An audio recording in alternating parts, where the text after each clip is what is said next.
नमस्ते गोरखपुर, आपका स्वागत है गो गोरखपुर रेडियो पर। मैं हूं आपका दोस्त आरजे कुणाल और आज हम बात करेंगे एक ऐसी महान हस्ती के बारे में जिन्होंने न केवल भारत में बल्कि पूरी दुनिया में हिंदू धर्म ग्रंथों को घर घर तक पहुंचाने का बीड़ा उठाया। बात हो रही है श्री हनुमान प्रसाद पोद्दार जी की, जिन्हें हम सब भाई जी के नाम से जानते हैं।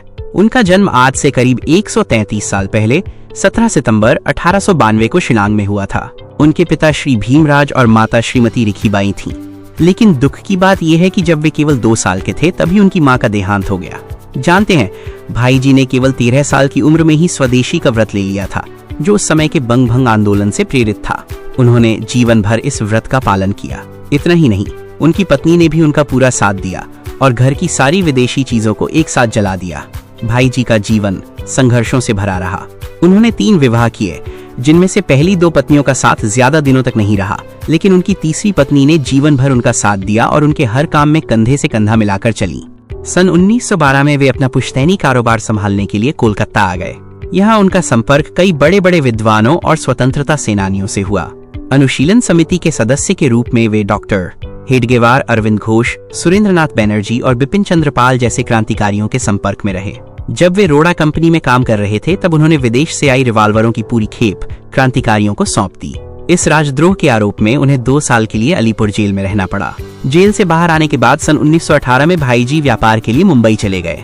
वहां सेठ जयदयाल गोयंदका जी के सहयोग से उन्होंने अगस्त 1926 में कल्याण नाम की एक मासिक पत्रिका शुरू की। कुछ साल बाद वे गोरखपुर आए और यहाँ गीता प्रेस की स्थापना की। इसके बाद कल्याण पत्रिका का प्रकाशन भी गोरखपुर से होने लगा। गीता प्रेस की स्थापना के पीछे भाई जी का एक बहुत बड़ा उद्देश्य था। वे देखते थे कि हिंदू धर्म ग्रंथों में बहुत सारी गलतियां और पाठभेद थे, जिससे उन्हें बहुत पीड़ा होती थी। उन्होंने तुलसीदास जी द्वारा रचित श्री रामचरितमानस की जितनी भी हस्तलिखित प्रतियां मिल सकी उन्हें इकट्ठा किया और विद्वानों को बैठाकर उनका शुद्ध पाठ, भावार्थ और टीकाएं तैयार करवाईं।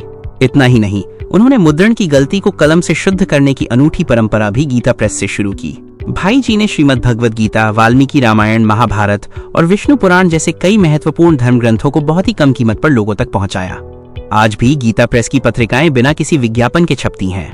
उन्होंने बच्चों, युवाओं, महिलाओं और बुजुर्गों के लिए भी संस्कार से भरे साहित्य का प्रकाशन किया, जो आज भी समाज को एक सही दिशा दे रहा है। श्री हनुमान प्रसाद पोद्दार जी ने एक ऐसी व्यवस्था बनाई ताकि उनके जाने के बाद भी ये महान कार्य लगातार चलता रहे। 22 मार्च 1971 को उनका निधन हो गया, लेकिन उनका कार्य और उनकी सोच हमेशा जीवित रहेगी।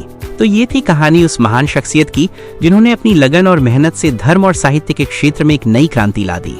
इसी के साथ मैं आरजे कुणाल अब आपसे विदा लेता हूँ। आप सुनते रहिए गो गोरखपुर रेडियो।